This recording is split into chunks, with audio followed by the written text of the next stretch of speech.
tentang budaya salah satu dari hidup mahasiswa. Baik, adapun maksud dan tujuan kami untuk membuat video ini guna untuk menjalankan kewajiban kami selaku seorang mahasiswa, yaitu mengerjakan tugas yang telah diberikan kepada kami, yang dimana tugas kami yaitu mempresentasikan tentang produk briket, yang dimana kami akan membuat produk briket. Baik, ada pepatah mengatakan tak kenal maka tak sayang maka tak aruf. Maka dari karena itu izinkan saya untuk memperkenalkan teman-teman kelompok saya yang dimana kami terdiri atas 5 orang. Yang pertama yaitu ada Fikri Habib, yang kedua ada Satrio, yang ketiga ada Rizka Yanti, yang keempat ada Umaira Basri, dan kelima ada saya sendiri yaitu Isa Puspadewimanto selaku moderator pada kali ini. Baik, untuk mengefisienkan waktu, langsung saja kita masuk kepada inti pembahasan dari presentasi kali ini. Yang pertama yaitu tentang latar belakang. Dinas Lingkungan Hidup DLH Kota Palopo memprediksi peningkatan volume sampah sekitar 10% saat bulan Ramadan. Utamanya sampah organik. Peningkatan volume sampah ini disebabkan pola hidup masyarakat yang berubah. Jika hari biasanya volume sampah 50 sampai 80 ton sampah per harinya, maka pada bulan Ramadan bisa mencapai 90 sampai 100 ton sampah per harinya. Peningkatan volume sampah bukan saja terjadi saat bulan Ramadan, tetapi juga pada musim buah. Volume sampah meningkat drastis. Namun peningkatan yang sangat signifikan ini terjadi di bulan Ramadan karena terjadi tingkat konsumsi makanan warga yang sangat meningkat. Jelas Kepala DLH Kota Palopo Haji Siti Badriah SPD MSI kepada Palopo Pos pada Rabu 6 April 2022 melihat potensi kertas daun sekam padi dan serbuk kayu yang begitu besar sebagai sumber energi, maka penggunaan kertas daun sekam padi dan serbuk kayu sebagai bahan bakar alternatif pada rumah tangga, pemanfaatan kertas daun sekam padi dan serbuk kayu dengan cara diolah menjadi briket dapat memberikan nilai tambah terhadap kertas daun sekam padi dan serbuk kayu serta bisa menjadi bahan bakar alternatif untuk masyarakat. Materi kedua akan membahas tentang perumusan masalah. Yang pertama itu apakah briket dapat menjadi peluang usaha? Yang kedua itu apakah briket ini akan diminati oleh masyarakat? Yang ketiga itu sudah adakah cara untuk memasarkan produk briket ini? Yang keempat, sudah adakah sasaran untuk memasarkan produk briket ini? Tujuan penelitian berdasarkan rumusan masalah di atas dapat diketahui tujuan untuk membuat proposal ini yaitu yang pertama untuk mengetahui peluang usaha di bidang bahan bakar alternatif khususnya briket. Yang kedua, untuk mengetahui minat masyarakat tentang bahan bakar alternatif briket. Yang ketiga, untuk mengetahui bagaimana cara memasarkan produk briket yang baik dan benar. Yang keempat, untuk mengetahui sasaran pasar untuk menggunakan produk bahan bakar alternatif briket.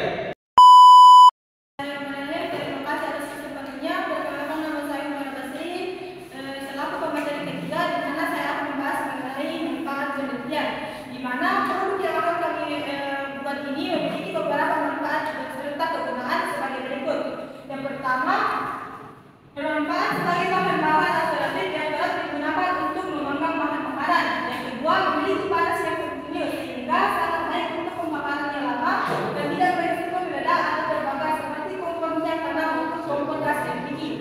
Yang ketiga, yaitu produk yang kami buat ini sangat bersahabat dengan lingkungan karena briket dibuat memakai bahan alami yang cocok menjadi energi alternatif. Yang keempat yaitu briket berfungsi sebagai energi terbarukan dengan kebersihannya dan keunggulan ini terjadi karena briket ini dibuat dari sumber daya alam biomasa yang bahannya biologis yang berasal dari organisme hidup. Yang kelima yaitu briket ini tidak beracun apalagi dalam pembuatannya mengalami proses alami. Terima kasih. Perkenalkan, nama saya Rizka Yanti. Saya akan menjelaskan metode penelitian. Metode penelitian itu terbagi menjadi 3. Yang pertama input, yang kedua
berencana pada aspek pasar dan pemasaran potensi pasar briket.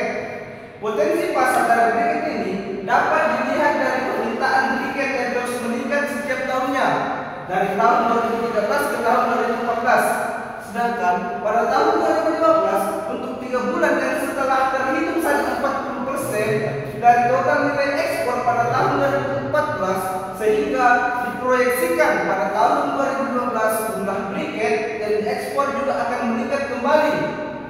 Pendekatan ekspor dari perusahaan di India ini dilakukan untuk memprediksi permintaan dan briket di pasar internasional. Dengan nilai ekspor yang terus meningkat, maka menjelaskan bahwa permintaan akan briket juga meningkat. Data dari perusahaan India ini digunakan karena data khusus briket untuk Indonesia tidak dapat ditemukan. Di mana teman-teman sekalian, bahwa briket yang kami produksi ini mempunyai prospek yang lebih tinggi untuk permintaan untuk ekspor keluar. Di mana permintaan ekspor briket ini sangat banyak kawan-kawan sekalian, sehingga potensi untuk produk kami ini sangat besar ke depannya prospek karena permintaan di luar seperti di negara-negara yang beriklim dingin, permintaan briket itu sangat banyak. Oke, akan mengenalkan produk yang kami buat ini dengan cara membuka situs online dan memberitahu secara langsung serta menyebar brosur dan juga poster. Kami akan membuka toko online di Instagram, WhatsApp, serta kami akan bergabung di situs penjualan online seperti Shopee, Tokopedia, dan TikTok Shop. Harga yang kami tawarkan pada konsumen adalah harga yang kami sesuaikan dengan jumlah berat briket yang kami buat. Begitu kawan-kawan sekalian, jadi prospek briket kali ini sangatlah baik karena permintaan dari briket ini dari tahun ke tahun semakin meningkat. Oke, selanjutnya kawan-kawan sekalian, ini saya akan menjelaskan tentang anggaran biaya. Di sini anggaran jenis pengeluaran yang kami lakukan itu satu bahan habis pakai, di mana besaran dana yang kami pakai untuk bahan habis pakai itu sekitar 2.175.000, di mana sumber dana ini kami dapat dari pribadi dan galang dana, sewa dan jasa, di mana sumber dana lain seperti bahan lain seperti stiker dan pembuatan spanduk.